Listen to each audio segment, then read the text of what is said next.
At my parents' summer barbecue, I found out I wasn't really part of the family. I was just the wallet they laughed at. I set a bottle of red on the table, tried to sound casual, and said, "I can't wait for our vacation this year." Dad froze, then grinned. "This trip is just for family, Riley. You're not coming." Everyone exploded beer and smoke and laughter in my face.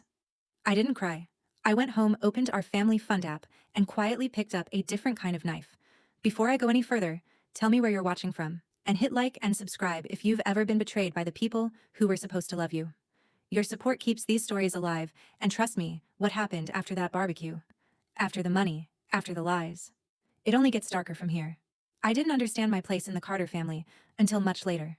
When you grow up inside a storm, you don't realize you're soaked. You just learn to live cold. Our house was always buzzing, always breaking, always loud in the wrong ways.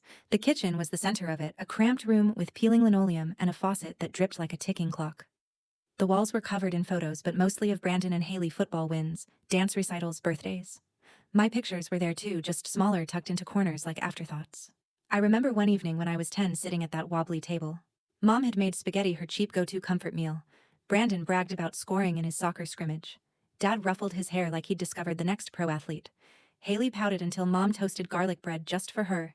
I sat there with a certificate hidden under my plate, Student of the Month. My teacher had called me a quiet leader, and for a moment I felt big. So I told them. "I got an award today." Mom didn't even look up. "That's nice, honey. Brandon, tell Dad what Coach said." My moment dissolved like it was never meant to exist. I swallowed hard and learned an early lesson in our family: attention was something you earned by causing problems or shining brightly. I did neither. I just helped. By middle school, the pattern was carved in stone. Brandon was the golden child who needed support. Haley was the dramatic one who needed nurturing. Me, I was the reliable one. Quiet, easy. The kid teachers praised it because she never caused trouble. Trouble got love. I got chores. High school sharpened everything. Brandon started skipping classes and sneaking beer. Mom cried over him like he was a wounded soldier. Haley became the family star, spirited, adored, always forgiven. I filled the gaps. Homework, then dishes. Studying, then soothing Haley's meltdowns. I learned not just to shrink, but to disappear on command. Then the scholarship letter came. A university 2 states away. My name printed in bold. My way out. Mom read it with a sigh so heavy it bent the air. "It's too far, Riley. And we can't afford out-of-state tuition. Besides, what if something happens here? We need you close." Dad never looked up from the remote. "Community college is fine. Don't be dramatic." Dramatic. That word would haunt me for years, used every time I wanted something for myself. That night, I overheard Mom whispering on the phone, "Riley's always been sensitive. I worry she won't cope out there. And honestly, she helps so much. Helps. My assigned role. My trap." I tore up the letter a week later. I told myself it was mature, practical. The truth was simpler. I had been trained to believe that wanting more made me selfish. So I stayed. I worked part-time at the grocery store. My paychecks evaporated into family emergencies. Utility bills, car repairs, fees, late notices. Each time, Mom said the same thing just this once: "I'll pay you back." She never did. Back then, I didn't know the difference between helping and being used. I didn't know that guilt could masquerade as love. I didn't know that a family fund was actually a funnel I'd eventually have to close myself. All I knew was this: every quiet sacrifice was adding weight to a future I couldn't yet see, a future where those same sacrifices would be used like weapons against me. By the time I graduated college, exhaustion felt like a second spine holding me up, weighing me down. My classmates celebrated new apartments and new beginnings while I was driving 40 minutes after work to fix my parents' latest crisis: a clogged sink, a dead car battery, a pile of urgent bills. It didn't matter what the issue was. I was the answer. My paycheck hit my account at midnight. By noon, half was gone, drained into the joint family fund Mom swore was temporary. But temporary things have a way of becoming permanent when guilt is involved. I told myself it wasn't a burden. I told myself they needed me. I told myself this was what good daughters did. Then Jordan entered my life. We met at a coffee shop when my papers slid off the table and scattered everywhere. I apologized 3 times before Jordan even opened their mouth. They laughed gently, handed me a napkin, and said something that stuck with me: "You apologize like you're afraid to exist." It was the first time someone noticed the part of me I'd been trained to hide. We started seeing each other. Dinner after work. Walks that stretched into hours. Silence that didn't feel like punishment. Jordan paid attention to things I'd stopped noticing: the way my shoulders tensed when my phone buzzed, how I always picked the seat facing the door, how I said "it's fine" before anyone asked.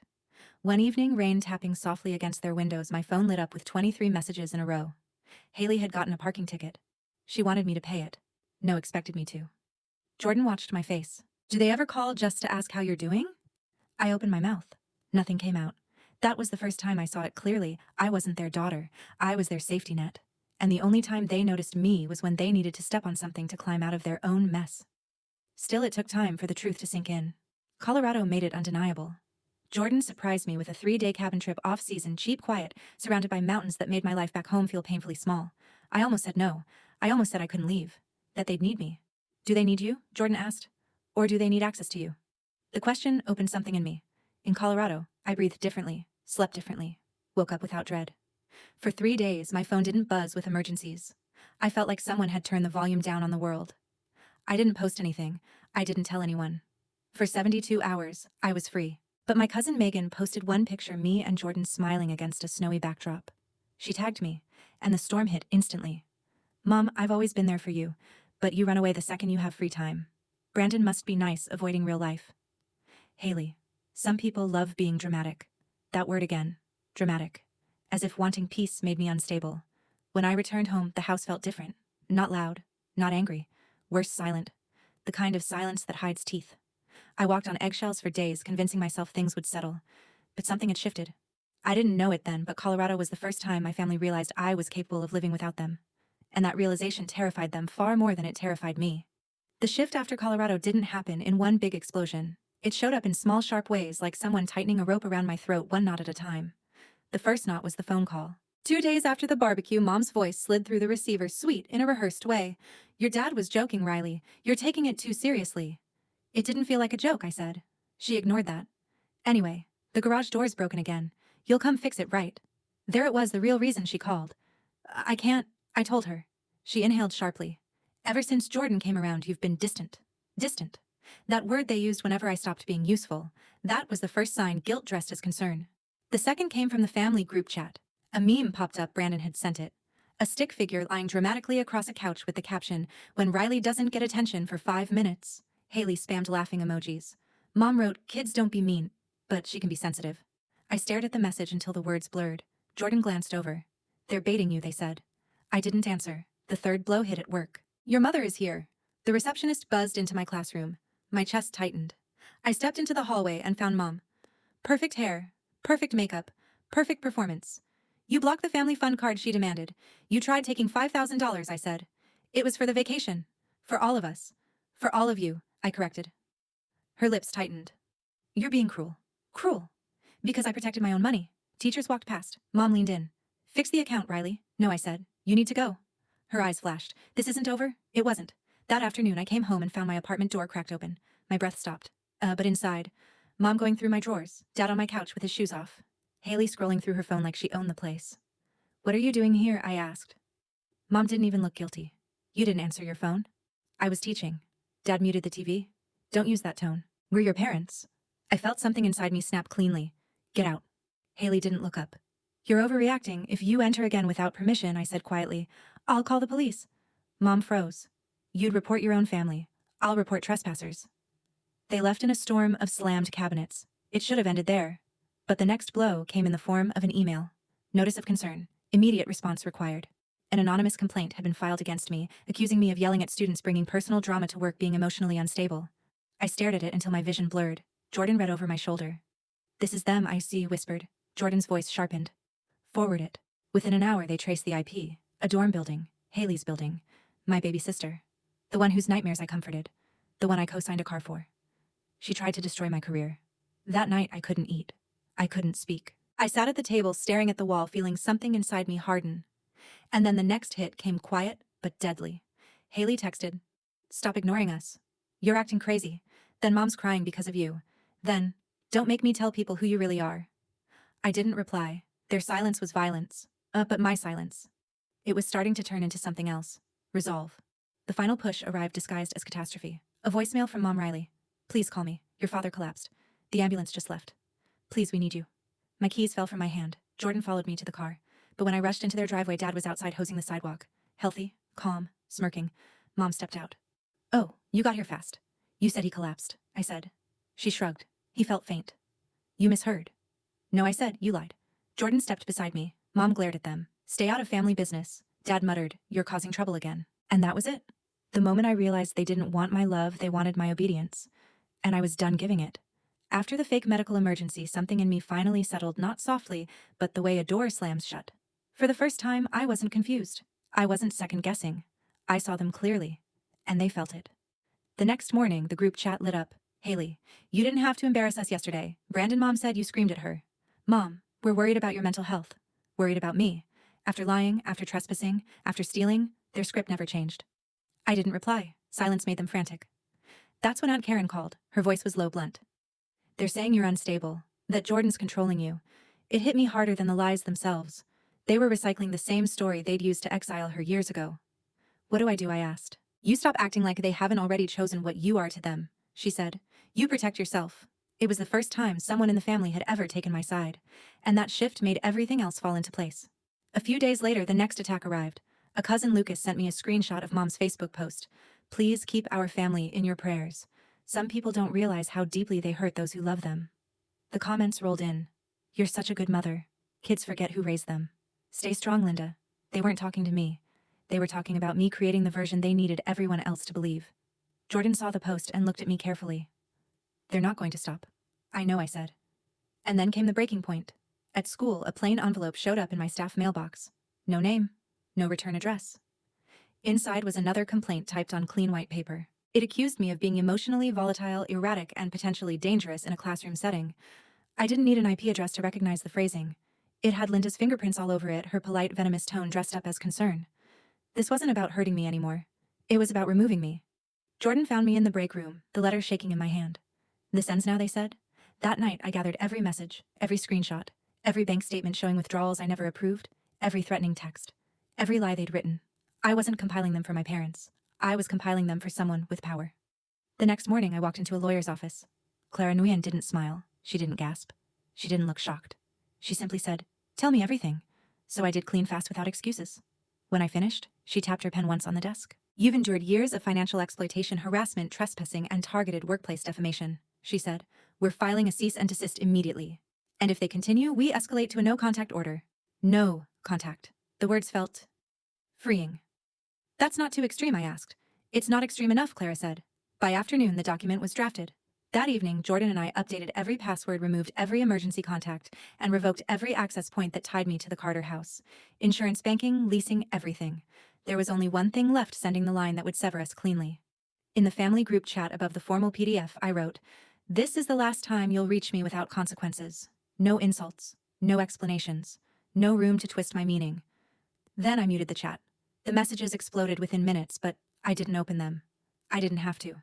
Their anger couldn't reach me anymore. That night, standing by my window, I looked out at the street below, quiet, ordinary, safe, and finally understood something simple. They weren't losing a daughter.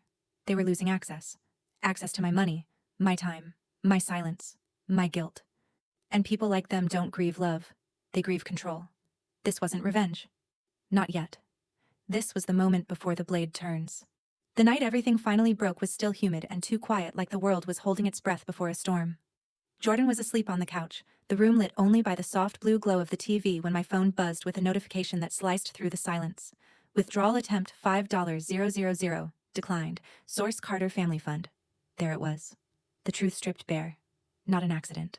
Not desperation. A deliberate grab for money that no longer belonged to them. I stared at the screen, and instead of panic, I felt something clean settle in my chest. A final click inside a lock that had been rusted for years. I walked to the kitchen, and turned on the overhead light. The white fluorescent glare sharpened everything: the counter, my phone, my resolve. Jordan stirred behind me. "Riley, what's going on?" I held up the screen. They tried again. Jordan sat up slowly, studying my face. "What are you going to do?" For once, I said quietly exactly what I should have done years ago. I opened the banking app. The account name stared back at me, a monument to my guilt: Carter Family Fund. Years of misplaced duty, drained paychecks, and emotional manipulation wrapped into 3 harmless words. I pressed edit, deleted the letters one by one. Carter, Family, Fund, gone. In the empty field, I typed 2 new words: sharp, honest, final, pay yourselves. My finger hovered for only a second before I hit save. The new name flashed at the top, bold and undeniable. For the first time, the account reflected reality. I took a screenshot of the renamed account, another of the declined $5,000 withdrawal, another of the nearly empty balance because I'd already moved everything to a private account. Jordan watched me quietly. "That's it," they said. "That's the line." "No," I corrected. "This is the blade." I opened the family group chat. Their last message was from Mom: "Dinner Sunday. Let's talk like family." Family. A word they used only when they wanted something. I dropped the screenshots in the chat. No caption, no explanation. Just the truth, they couldn't twist. Within seconds, the read receipts popped up. Mom, Dad, Haley, Brandon. 4 blue check marks. 4 people realizing the leash they'd held around my throat had finally snapped. The messages came instantly. Mom, Riley. What is this? Dad, fix it now. Brandon. You're sick. Haley. Wow. Mental breakdown. Much I put the phone down. Their panic couldn't reach me anymore. The next morning, chaos blossomed online. Aunt Karen had posted old photos Mom and Dad in Vegas during a month they'd claimed they were too broke to pay bills. Cigarettes, cocktails, bright slot machines. Comment sections lit up like fireworks. Cousins demanding answers. Neighbors gossiping. The Carter image cracking publicly loudly. Then came the final snap of the climax. HR emailed me complaint dismissed. Flagged as malicious. No further action needed. They had tried to ruin my career. Instead, their lies became evidence against them. Jordan laced their fingers through mine. So what now? I looked at my buzzing phone. Mom calling, Dad calling, the group chat exploding like a fire alarm. Now I said we stop letting them write the story. Because the moment I renamed that account, the power shifted. And the Carters felt it. Hard. I thought cutting them off financially would quiet things, but I underestimated how loud people get when they lose access to the person they've been feeding on. The group chat kept exploding, calls, accusations, threats wrapped in guilt. I didn't open a single one. Instead, I sent the cease and desist letter Clara drafted. A single line above the PDF: further contact will result in legal action. Nothing more. That silence afterward wasn't peace. It was shock. They finally understood I wasn't coming back. Jordan and I spent the next week packing. We found a new apartment with wide windows and a balcony that looked out over a park. It wasn't fancy, but it felt safe, like a place where my heartbeat could finally exist without permission. Aunt Karen dropped by with pizza and a bottle of cheap wine. To freedom, she said, raising her slice. For the first time, the word didn't scare me. My phone buzzed on the counter. Mom's number. Then Brandon's. Then Dad's. I let it vibrate until the sound faded. I didn't pick it up. I didn't need to. Because the truth was simple. They weren't calling to apologize. They were calling to bargain for the version of me that didn't exist anymore. On the first night in our new place, I stepped onto the balcony. The city lights flickered below, ordinary and distant. Jordan wrapped an arm around me. They think you'll break, they said softly.